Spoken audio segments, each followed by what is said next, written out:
All right, hello and welcome. Let's make sure that all the tech is working really well. I think we have a few people who are sharing one login to go. So why don't you start with sending me a quick hi in the chat box and let me know where you're joining from. And then we can get this started here. Good. All right. See a few people coming on. Connection are coming online. Very good. All right. If you can hear everything okay, say a quick hi and where you're dialing in from in the chat box, please.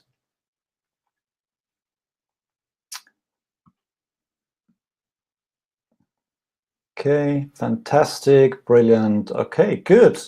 All right, so let's get started. In the interest of your lunchtime, thank you all very much for joining today. As you may know, I'm very used to creating in-person training experiences. I'm still somewhat new to creating online, somewhat non-fully personable ones. Fantastic. Yeah, Paul, you got on as well. Great, great get that worked out. And hello to the gang in 102 PF. It's really nice to be able to share this little exercise with you that I got to create about a year ago, I think, and tried out with a couple of teams as well. They really liked it. So this is quite useful for leadership teams, but also for product development teams. And essentially, the activity all revolves around helping the team be more aware of the personality that they create as a team. And by facilitating this 1 hour activity with your teams, you can also help them to create more awareness across the team and help them to create more trust across the team, because they will share something about themselves in the process, and they will collaborate in order to understand how the team needs to collaborate better in order to really meet expectations around themselves. So beyond that, or building on that, the team will also have an appreciation how they are interacting with other entities in the organization, and if there is anything missing from the way that they are currently behaving, in order to have the biggest impact in the organizational environment. So roughly that is why we are here today, what I'd like to share together with you. And just for those who are less familiar with my background, for those who might be watching this in a replay later, I'm just going to cover a very, very brief introduction so you know where I'm coming from. I'm not going to talk you through all of this. There are a lot of logos on this one, just as tokens of my journey of learning more and over time.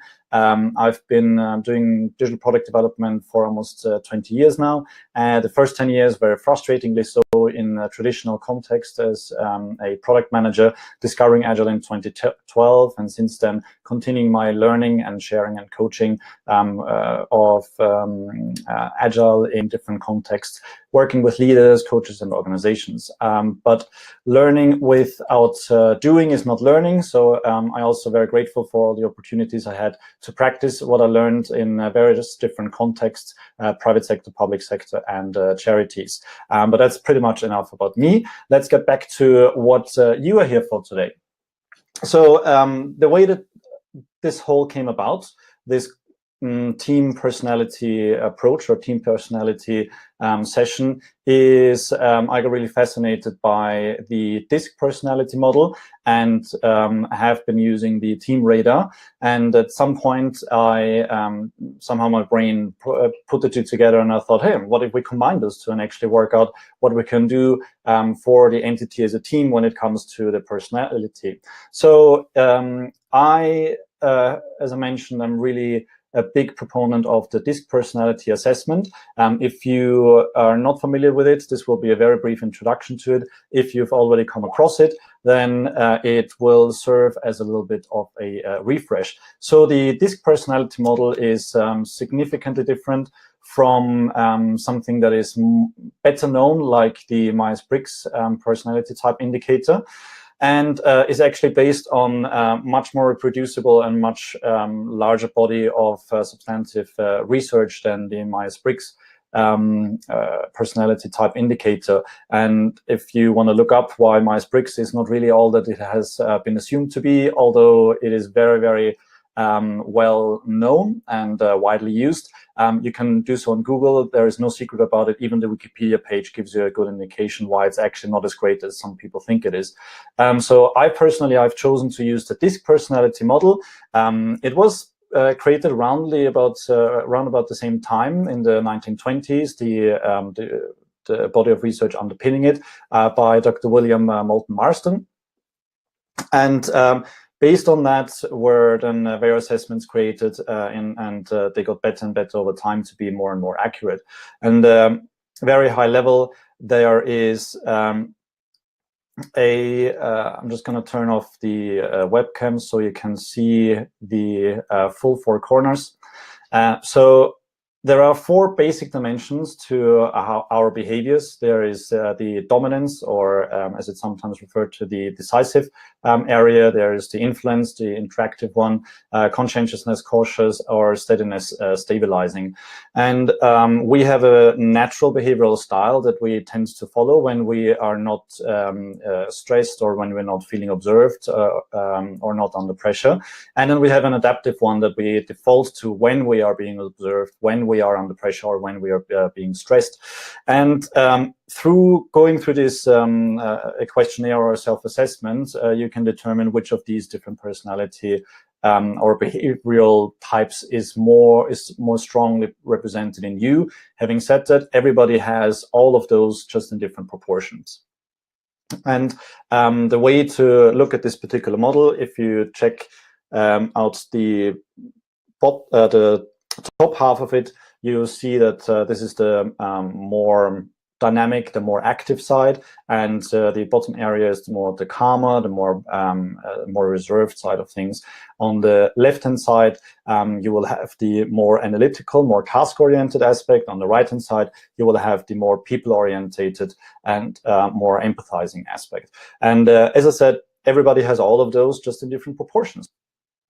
And if you are interested in finding out what your model looks like, you can do so through a free personality assessment on the Tony Robbins website, tonyrobbins.com/disc. This one is a free one. It takes about 20 minutes to complete, and it gives you a pretty reliable indication of it. And if you want something more in depth, then you can find a paid-for version. There's a good one available at discprofile.com. If you do want to look into the research backing the DISC model, you can find that at everythingdisc.com, which is kind of the official resource for a lot of substantiating research underpinning that. So with that as a brief introduction to the DISC personality assessment, or a refresher, let us have a look at an example. And this is mine that came out of one that I created in March last year. So it's a year old now. And you can see the colored bars are my natural style, and the gray bars are my adaptive style. So you can see that the stabilizing one is quite strong for me. When I go into environment, I look to help it overcome conflict. I look to help it develop cohesion and collaboration and kind of join together. And when I'm not really stressed, influencing is sort of medium high here, meaning that I'm quite enjoying interacting with people. However, it's still not quite as high up there, which you can already interpret as knowing that if I go into an environment with a lot of people that I'm not familiar with, then I'm not the first person to go in there and kind of navigate the crowd and connect with people I have never met before. The one that scores the lowest for me is the dominating or decisive one. So meaning that I don't go in blazing hot to take charge of a situation or dominate the conversation and these sorts of things. And cautiousness is sort of in the middle side as well.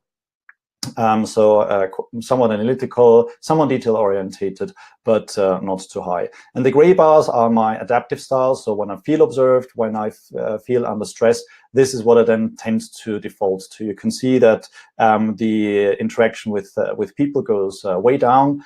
So that's why I'm practicing to be very relaxed, even when stressed, so that I can tap into my natural style more, because it is quite helpful.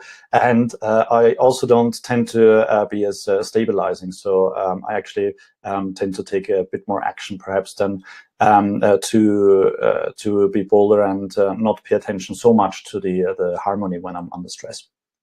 Right, so that's what mine looks like. That's a very brief interpretation of it and how you would use it. And the reason I'm going through this is because we are leveraging the individual DISC personality profiles of all the team members in the crafting of an overarching team personality. And that's what we're going to look at next. So if you choose to try this out, and I really hope that you do, and let me know how it works for you afterwards, this is roughly the agenda of what you would take the team through. So before you have the session, share a link so that everybody can get their own DISC personality profile done. And then during the session, you introduce the team entity concept, which I'll do in a little bit, and guide through the collection interaction parties, which I'll also do in a little bit. Then draw up the team radar and facilitate the design of the team DISC to help the team appreciate in their given context what would a really great team personality look like, and then collect the individual contributions to that so that they gain an overview of what the team currently looks like, and then facilitate conversation about any match or gaps that might occur in that. So that's roughly what we're going to go through very briefly as well. And I will kind of pretend that you are the team that I'm guiding through here, although I cannot really see your interactions. But whenever I ask for certain inputs, please be ready to share them in the checkbox so that we can make this as interactive and engaging as possible. Now, I'm just going to pause here for a second and ask if you've got any questions before we dive in and try this out a little bit. Anything coming up, please post in the question. I'm going to just pause for a few seconds to take a drink while you do that. If nothing's coming through, I'm just going to blaze straight through and go on and assume that you're all good. Right. All right. Let's assume you're all good. So with that, to the whiteboard. So good. That should come through here. Right. So the first thing it would be for you to introduce the team to the concept of the team entity. And the simple way to do this is to just start drawing, multiple people and say, as individuals, you are you have your own personalities, you have your own emotional intelligence, and you as individuals have your EI. And then in interaction with other people, working together, you have developed some social intelligence, you have your SI. And then as a team, you have also developed your team spirit, your team interactions, and all of that together composes the entity of your team. And as a team, you have developed relationship systems intelligence. So this is a term that comes out of organization and relationship systems coaching that we use in order to help people appreciate how deep the wealth is of the interactions and the intelligence that is actually created coming out of the team. So what we're assuming, or what we're basing our work on for this particular session, is the fact that as a team you have come together and you have, whether willingly or whether consciously or not, you have created relationship systems intelligence. You have created an entity that is bigger than the sum of its parts, bigger than the sum of its team members. And when we're considering this, we now want to look at, well, as a team, who are the key constituents that we're actually interacting with in the organization? And this is where your narrative would, of course, change. If you're doing this with a leadership team, then you can help them appreciate what personality the leadership team needs to have in order for the organization to be successful. And the key constituents would be not only inside, but also outside of the organization, because the leadership team obviously also represents the organization.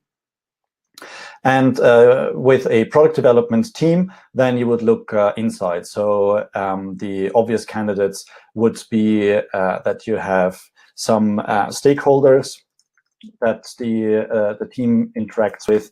You might have some sponsors, which are some very important stakeholders that you might need to bear in mind. You have some perhaps some user groups or some different users and so on and so forth, right? So the question here is then, as a team, how do you need to show up? What is the ideal personality for your team as you interact with those key constituents, right? So this is going to set the tone and help the team think about what is important for the team as a whole to live in terms of a behavioral personality type. Okay, if you so not everybody in the room will need a device for this. If you are logged on, feel free to post the questions directly. Otherwise, pass them on through your conduits in the room. All I'm going to ask for in a little bit is to give me some of the DISC personality strengths, if you will, and that's what I'll use to compose the team personality for this one. All right. So as we go through this with the team, this is a way then for the team to already start thinking about what they're going to do, right? So that would conclude the first part of the activity. Pretty short and simple, just to really introduce the concept of the team entity, relationship systems intelligence, and have them start thinking about what it means to actually show up as a team, that essentially every representative of the team is a representative of the team, and the team as a whole has a certain way of growing over time and showing up with a certain personality. And that is what we're going to do for this one. Now we can move on to a fresh whiteboard and go to the second stage. And in the second stage, so this is where we're going to start to draw up the team radar. And some of you might be familiar with this. It is essentially a little bit of a spider graph that's adapted to be fit for this one here. In the team radar, you pick different dimensions, and the team then assesses itself on how strong they think they are across those different dimensions. And in our case here, we're going to use that in order to plot ourselves and as a team on the different dimensions of the DISC personality profile. So we're just going to draw that up here, do the DISC, and there we go. And it's quite helpful to kind of mark out what the boundaries are. So all the ends are essentially full, right? Oops, all the ends are full, where we have maybe 10 here. And then roughly in the middle would be a 5. This just helps people to post up their scores a little bit later. So if this is a 5, this is a 10, and so on and so forth, right? Go all around. Good. And while I'm busy doing that, you can already start thinking what our ideal team might look like in terms of its personality, right? So let's say we're a product development team, or you're a product development team in an organization. And something that works for your organization, we're just going to now work together to design what we think our team should be like, right? When it comes to the decisiveness of a team on a scale of 10 to 5, recognizing that in an ideal utopian world, the team would have 10s all across. But that's not realistic, right? So we want to be realistic and relative to each other, which one seems more important to uphold in the organization. And that is where the really good and solid thinking needs to come in by the team, because simply saying, yeah, well, we want to be 10 across all, that's a lazy answer. That is not really going to help the team. So if that is something that comes up, which has only come up by one person and only half joking, so it may not even be a thing. then let's remind ourselves that it is for an individual quite difficult to have all 10s all across. So let's be really clear and appreciate what we are aiming for the success personality of our team. So this is the point where I'll invite you to make some contributions and say, on a scale of 0 to 10, what would you like our ideal team personality to be? And just give me a number in the chat box, and I'm going to pick one of them. Right.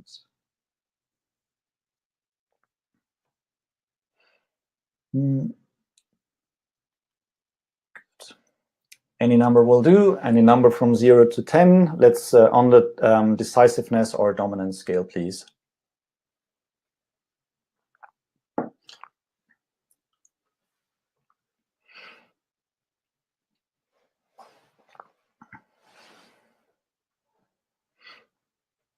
Yeah, what would be a good one here, just for D? All right, so we have a 7. I'm going to go with a 7. Thank you, Paul. Yeah, just for the D. So the 7 would be about here, right? So this is our goal, 7, 8, 8, okay, 7 or 8, right? How about the I, right? In your organization, what do you think the I for influencing, right?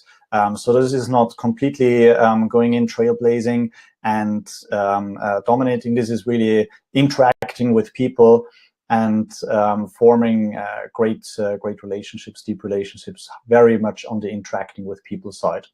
What would be our success personality there on a scale of 0 to 10? Next number.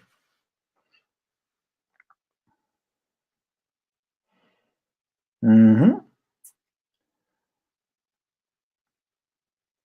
right, 8 again. All right, let's pick an 8 for that. So the 8 would be somewhere here.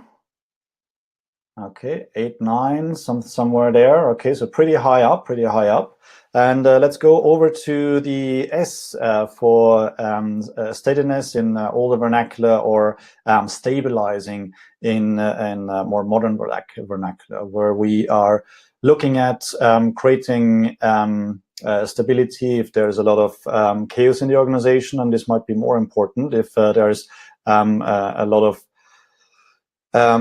balance in the organization, then we might go there. So give us a number for the stabilizing traits of our team. What would be really good for us as a team to live?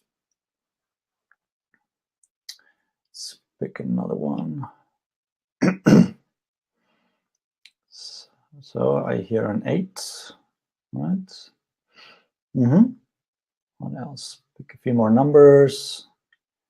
I'm going to try and get the average out there, right? So this is also what you could do with the team, right? The team will have a conversation about this, and then you will eventually settle on either an average, or you will have a conversation, say, well, why is it that we need only a 6, or why is it that we need only a 9? So if you're practicing planning poker with the team, you might have some familiarity with that type of the facilitation to help the team really appreciate why certain team members think certain things. So here, we've got a 6 suggested and we've got an 8 suggested. So we might have the conversation, why, how come only a 6? How come as much as high as an 8? And so on and so forth. So since it's a little difficult to do this over the webinar medium, I am going to just take the average. So let's say this is this one here. Okay, so let's move on to the last dimension. What is our desired team success personality strength when it comes to the C? So this is the cautious aspect of it. Conscientiousness in older labeling, or cautiousness in more modern one. Let's give us a few number. We wanted some challenge. Yeah. Okay. So we wanted some. What does that mean, we wanted some challenge?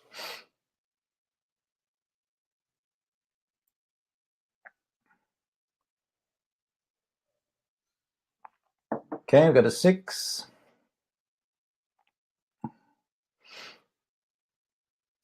6 and 8, 7 again. So here similar. So we would have that conversation, right? So 6 or 8, 6 or 8, and let's say we have that conversation within the team.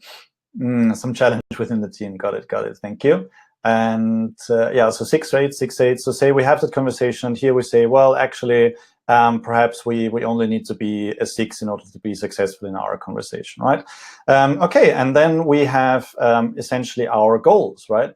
As a team, to be successful in our organization, this is where we would like to be. Okay. And now we move on to the second part. So this is essentially what our team success personality, our desired team success personality looks like.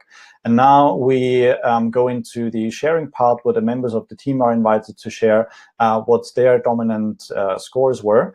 And there are different ways where you can flex here depending on partially the interest of the team, partially the time that you have available.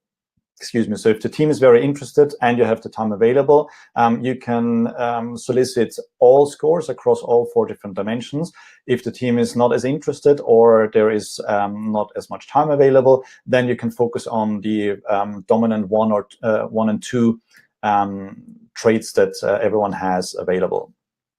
Right. So now the way that we would do this is either through sticking Post-its up on the whiteboards that are color-coded or have names written on them. I would suggest that you do it with names written on the Post-it so you can very clearly see. That here on the whiteboard on the webinar, it would be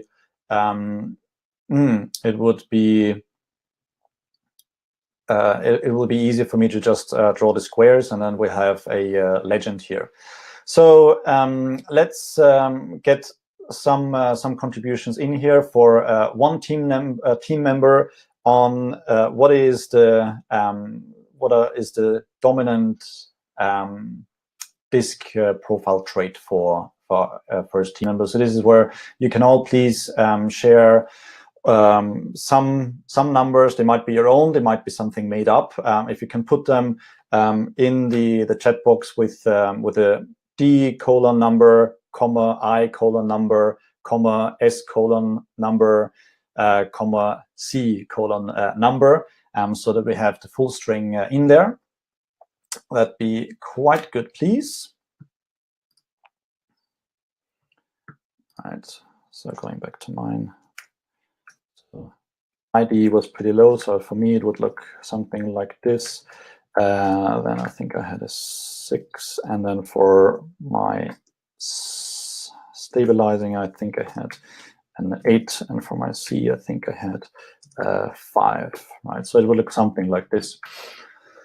Yeah, so I posted mine as an example. Yep, mine as an example. Great. So basically just divide those by 10 and we'll start plotting them. All right. And you can do this one by one to make it easier for people to follow. So I'm going to start with, let's take blue for, all right. So here we have Rob, and we'll take blue, and Rob was an 8. So it's about here.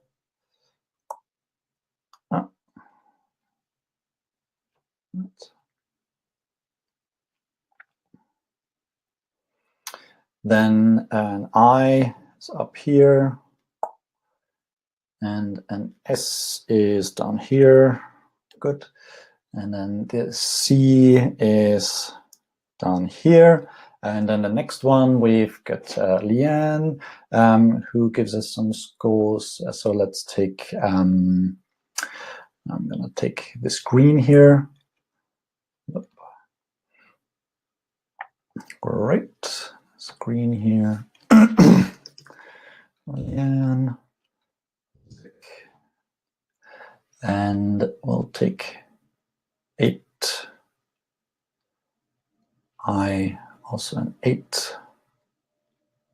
S is a 6, right? And C is a 7. I'm going to put mine also there to pretend to be part of our joint team here together. I will go for this yellowy color here. so that we have a bit more team members. Yeah, so we're just going to post up all the different ones. And for me, for the D, we have 4, and then a 6, and we have an 8 here, and C. Right, good. Okay, so we can work with 3 just to give you a taste of what this will look like. The more we have, the more of a rounded picture we can see, because there is no such thing as an extreme disk team, right? It's extremely unlikely that we will have a team that only has Ds or only has Is or only has S or only has C people in there, right? That doesn't make for a good team. We want some diversity. And the idea behind this is that as a team, we can look to live the team success personality. So let's have a look here. How are we placed overall? Just gonna pick a different color for that markup. Right. So when it comes to our D, let's say that in the team we only have the 3 of us. We are actually pretty well placed, right? Because we have 2 up here, we have 1 down here. So then we would have invited conversation from the team and get them to analyze and just ask. So, all right, so what is that you're seeing? Let's look through each of the dimensions one by one. What do you see for the D? And then the team would come to appreciate, oh yeah, actually not too bad. We've got 2 people quite high up in the D, and they can kind of compensate for us as a team overall, and help us to be quite close to this one and meet that one. All right, and let's move on to looking at what we have for the I area.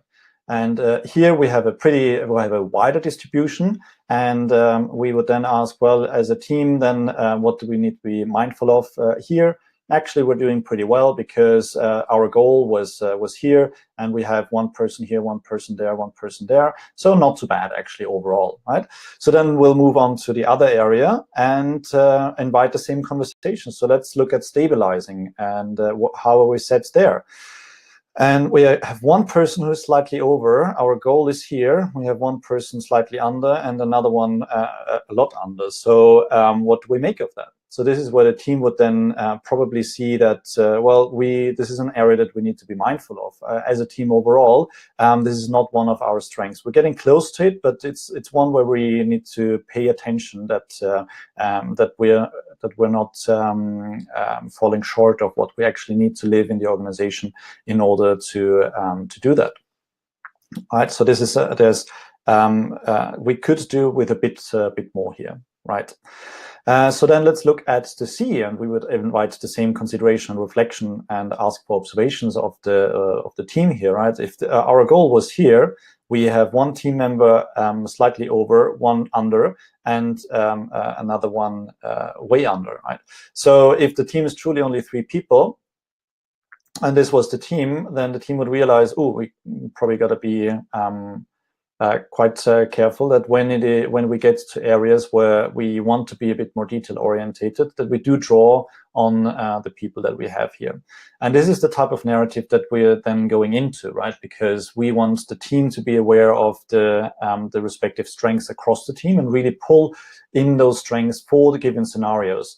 And this is where you can go through also then soliciting some different scenarios from the team and say, well, say we were facing XYZ.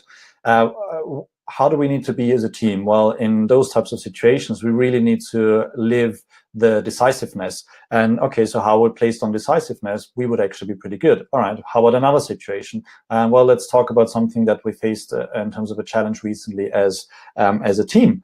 And we would go where we were faced with a new situation and we needed to be quite analytical and everything. How were we placed there?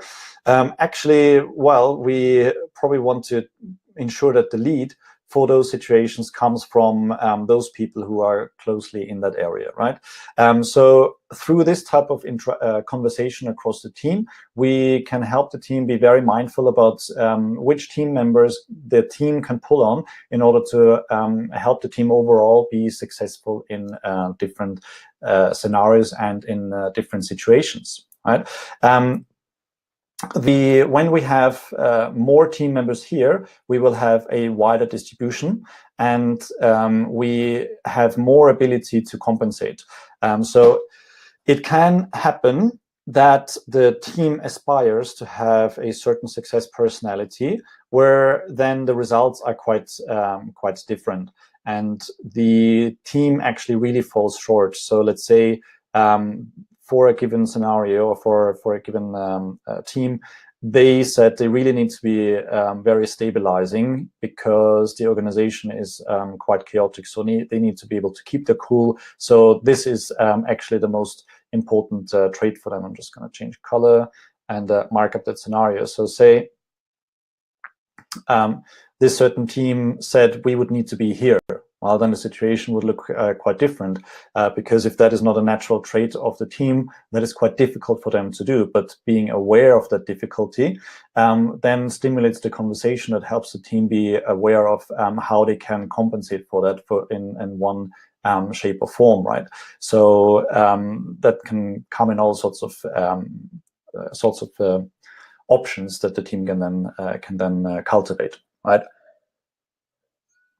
So in our example here, we actually did do pretty well, right? We have a couple of areas where we want to be mindful, where we can identify which team members are supportive of a certain goal traits that we have. However, this is a more positive match, if you will, where we overall have a pretty good match, right? But in those cases where the team aspires to be something else, then the team needs to be aware what they need to do in order to be able to meet that, and what the consequences are if they are unable to meet that, how they then mitigate those situations. Okay, so this is very quickly and quite roughly how this activity would work, and that would, with a regular sized team, and actually a team sized team, altogether would take you up to an hour. And as I said, you have a couple of flex points in there depending on how many of the traits you ask for and pull in. So at this point, I'd like to open up for questions and see how this is landing with you. And just any questions that you have, put them in the chat box, please.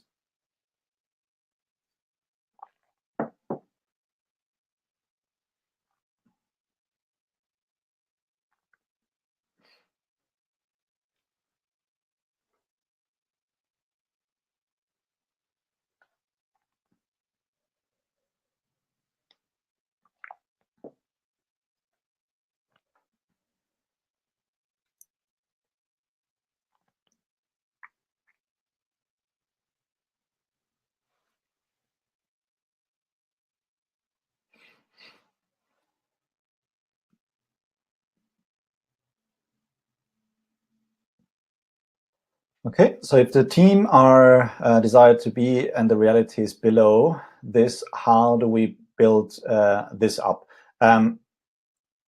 So as you might guess, my suggestion is always to have the team answer that question, right?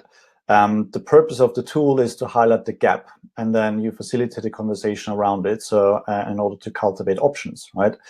So first of all, is the understanding beforehand, as we in the first stage of this, where we designed the personality for the team. What is it that we need to be? What is it that we need to be like? And then to do the activity and say, well, this is not a natural behavior for us as a team. So what do we do about that? And the team crafts that in. And you might have a number of options, very similar to a team improvement meeting, where you narrow in on a certain aspect of the team that you'd like to improve, cultivate options. The team prioritizes them and schedules it in their team improvement backlog. Right. So gradually over time, and this you can come back to, right? All of these things are most effective when you not only use them once, but actually keep checking them in, because especially in a scenario where we have something like here, this is an aspirational behavior of the team as a whole. So we want to acknowledge progress towards that and help the team develop it over time. Okay. Would you assign actions from facilitating this session? If so, how would you do this? Yes, so exactly like that, right? So let's say we're identifying a gap, and the team then cultivates options. You plan those in, and team members take action, and you agree when you bring this back and help the team inspect and adapt based on what they have developed over time. Are we just looking to make sure we are aware of the gap? So yes, so this is the main purpose of the tool, is to check aspiration versus current reality, and then help the team identify ways that they can bridge the gap over time and plan that in over time. So the primary objective is to create that awareness, and then in the session for the team to identify what it is that they need to do differently in order to meet the aspiration and to develop towards that. Okay, good.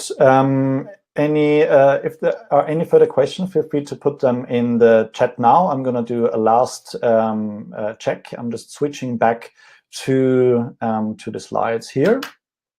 If you've got anything more, feel free to ask, please.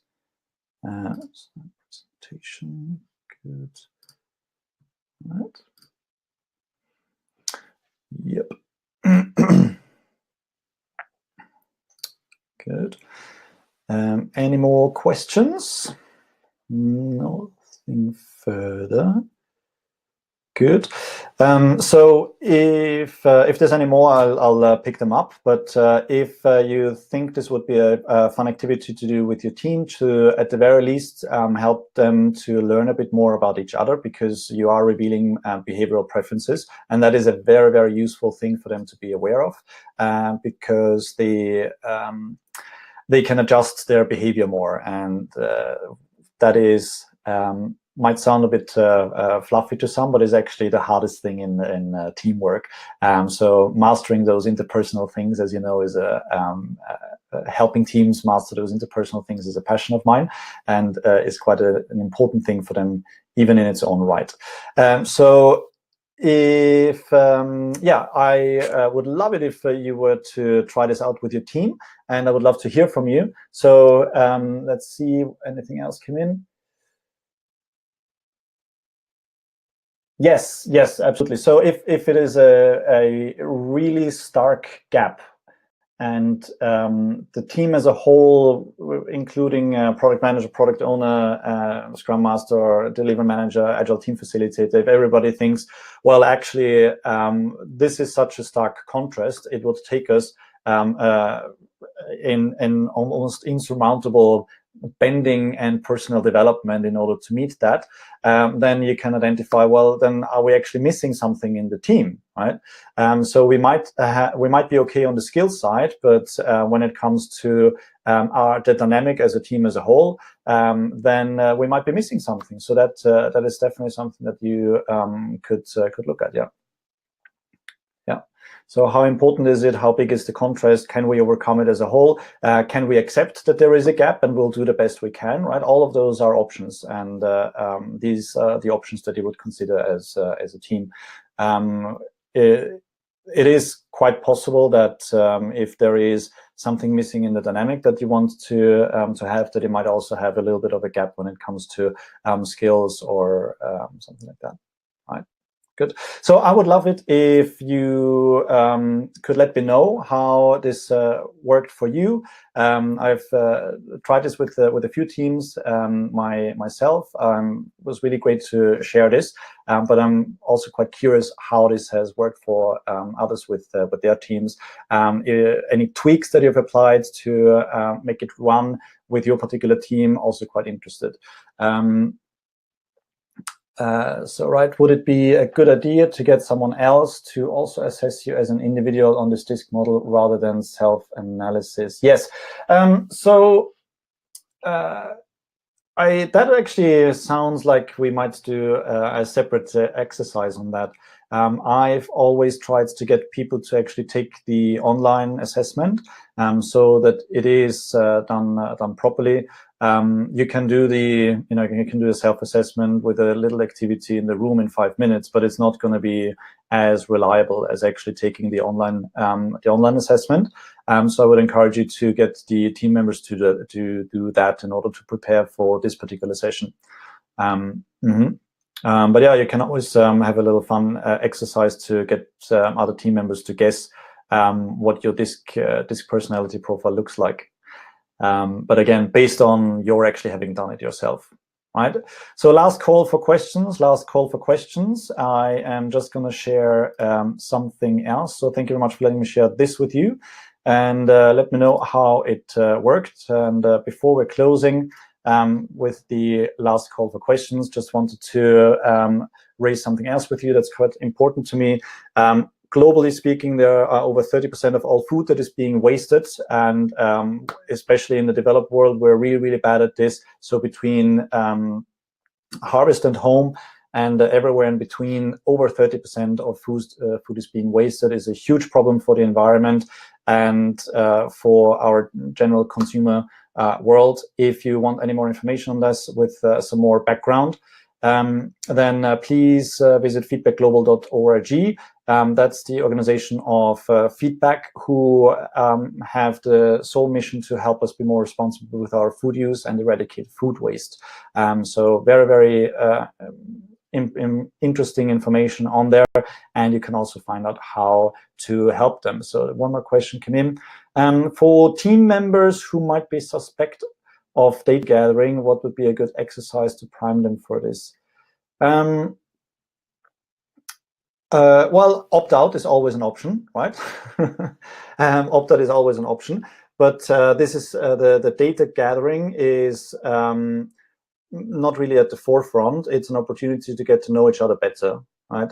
And if they just want to be there but not take part, then that's okay, right? Everything is opt-in or opt-out, depending on how you want to schedule it. So all voices in the team are equal. All voices in the team should be heard. We want to create opportunities for all voices to be heard, but it's up to every team member to take that choice, right? If a team member is not open to taking part in something like this, then it would obviously suggest that there is not enough trust for the team member to open up. So probably on a one-to-one basis, have a conversation with them and see if there is anything else that might be on their minds that the team as a whole could do in order to improve the trust even further, to help the team member share that. Those would be my thoughts on that one. All right, so I had planned about 45 to 60 minutes for this. We are at 47 minutes now, so pretty good. So thank you very much again for your time and for letting me share this with you. I hope to hear back from you on how this went for you with your teams. And with that, I'd like to thank you very much for joining. And I haven't quite picked the topic yet, but you'll always find out what the next one is. That comes in 2 weeks' time. So just go to my website /webinar to find out what the next one is. So with that, thank you very much to you all, and catch you later. Thank you. Bye-bye.